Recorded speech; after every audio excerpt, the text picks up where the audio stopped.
Hello, my name is Jack Sampel, and this is Module 1 for EDL 856. A little bit about myself. I have a wife who I've been married to for 5 years. That's us at our wedding. I have a 2-year-old son named Arthur. That's him on his bike. Here he is with Santa, and that's at his 2nd birthday. And we also have one more on the way. We're super excited about that. Can't wait. October can't come quick enough. I grew up in Kansas City, Kansas. I went to Turner Schools, K through 12 there. That's the Golden Bears right here. And then I went to Emporia State University and got a degree in social science education. And then I went back for a master's in adaptive special education. I kind of am eclectic with my hobbies. I have a lot of different ones. I like to be outside, camping, hiking, anything I can really do outside. I really like getting my hands into.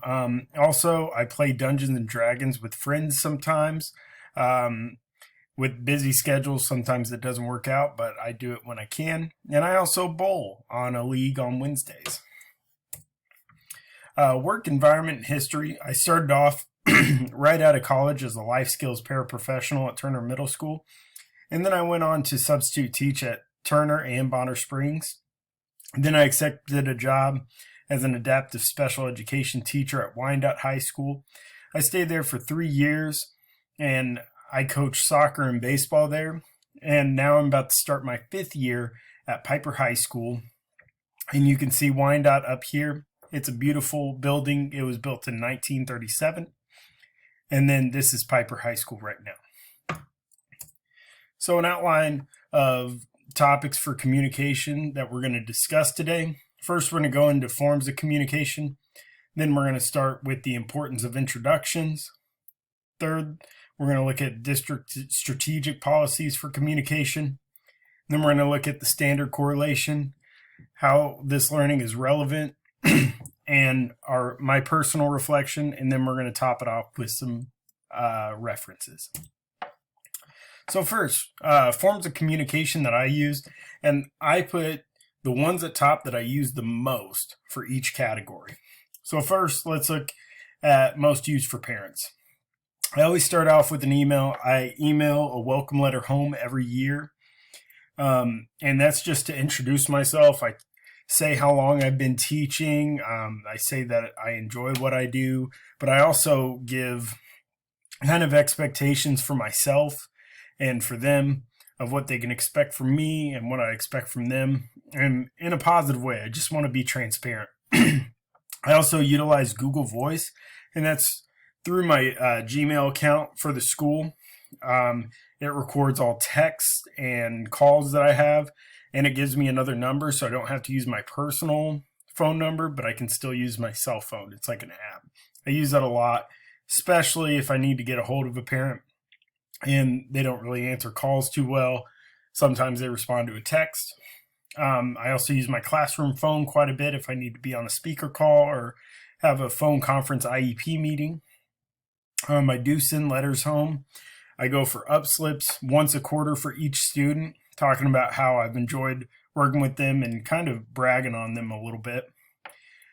Next, I don't see them as much in person, so speaking I put in there, and nonverbal I try not to do as much with the parents because, in all honesty, I want to seem transparent, so I try to say whatever I am feeling and not leave it up to assumption of my social cues. So I try not to give that many when I'm talking to parents. Next, what I use for staff, we use staff email quite a bit. I also speak to them. If I can't get something through email, I just go to somebody's classroom normally because I'm a visual person and I learn and communicate best when I'm speaking face to face. I also use my classroom phone, my cell phone. We have a GroupMe app for the whole school, and I don't think we can communicate individually, but we can communicate to the whole school that way. And then lastly, nonverbal. And what I use for my students. I speak to my students a lot. I use nonverbal cues as well as a form of nipping issues in the bud, so to say. Like if someone's doing something they shouldn't be, I usually look across the room and shake my head no. But mainly I'm trying to praise them. So I try to verbalize that a lot. I want other students to see that I'm praising this student, and I want everybody to strive for that praise. Next we have paper, and I kind of put that there for like papers graded. I try to write comments on there of what they can improve upon. That's a form of communication. Since we're in person again, email is kind of going by the wayside, but I use that a lot, and Google Chat a lot while I was teaching online, and that really helped. But I sent more emails than I did Google Chats. And lastly, letters home. Those upslips that I mentioned that I sent to parents, the students get to read those as well. And it's really nice because they get to see that, I'm thinking about them when they're not in the classroom. Forms of communication that I've had to purchase or that I need and want. Really, I don't have to purchase anything. I don't think any extra tools are needed. I've never really had a problem getting a hold of a parent or anybody or communicating what I want to communicate, just because I'm persistent. I think the big key thing is if there's a lapse in communication, I really don't want it to be from my end. I want to make sure I'm doing my job to the best of my ability. And that sometimes means that I need to communicate with the parent and figure out a creative way, like the Google Voice, text, to get a hold of them. And so Piper High School provides most of the tools through our Gmail accounts. They provide us also with a classroom phone, postage, envelopes, and paper. We have a stamp machine if we need it. Like I mentioned before, chat, voice, and email all come from Google, and we also have a GroupMe. And they really do provide us well in terms of communication. So, takeaways from the resources that I got on the importance of introductions. Number one is to be a problem solver. Tell people a problem that you want to solve. I think that's really key. And as the resource provided, it really talked about how that builds that connection with that person. They say, oh, I've always had that problem too. I've wanted to solve it. It shows what you're about. And also be vulnerable and open up. And I think people need to see that we're human and we have, feelings, and we have the same things they do, and it makes it more relatable. It doesn't make anybody weaker. It shows that you're being transparent. Introductions also establish trust. They set a tone, and they signal approachability and power or lack thereof. So I think that really shows that first impressions really do go a long way. And, we need to set that tone that we're going to be a positive influence. And that also establishes trust by being open and honest. And also, we show that we're approachable. And lastly, for the key takeaways, tell a story when you introduce somebody. Describe why you're there at that particular moment. I think that's very important. Sometimes we just list off facts, I'm a teacher, I'm 31, I live in Kansas, and it tells them about me, but it doesn't show who I am. And so who I am can be described as motives of why I do what I do. So how can this impact my professional introductions? Made me realize that introductions matter. It's not just me getting up there saying, hi, I'm Jack Sampel, nice to meet you. No, I need to show who I am right from the get-go. And like I said, show who I am rather than what I do. And last, I need to make sure I'm signaling trust, tone, and approachability through my introductions. As far as power goes, hopefully people know by the time I am introducing myself who I am and the power I might hold. But honestly, I think the power should come from all those things combined. Trust, tone, and approachability put me in a leadership role more than, just a title. So I want them to see that. And methods for introductions as being a building leader. Really, I want to tell a story with my introduction. I want to say how I got where I am and who I am and the motives I have. I also want to be real about the problems, within the school and that I think that we can solve together. And that in turn shows my passion for why I'm here. And that shows that I'm there for the students. And as far as Piper goes, I don't really have a district strategic policy for communication. I did find some things in the board policy manual. Number one, communication devices should not interfere with our duties. I think that kind of goes without saying. And it should be professional use only. So there shouldn't be any adding students on social media or anything like that. That's not proper etiquette for communication. And that said, our principals really hold us to high expectations with standards, though, for communication. And it's not written in stone. They might send it out in an email.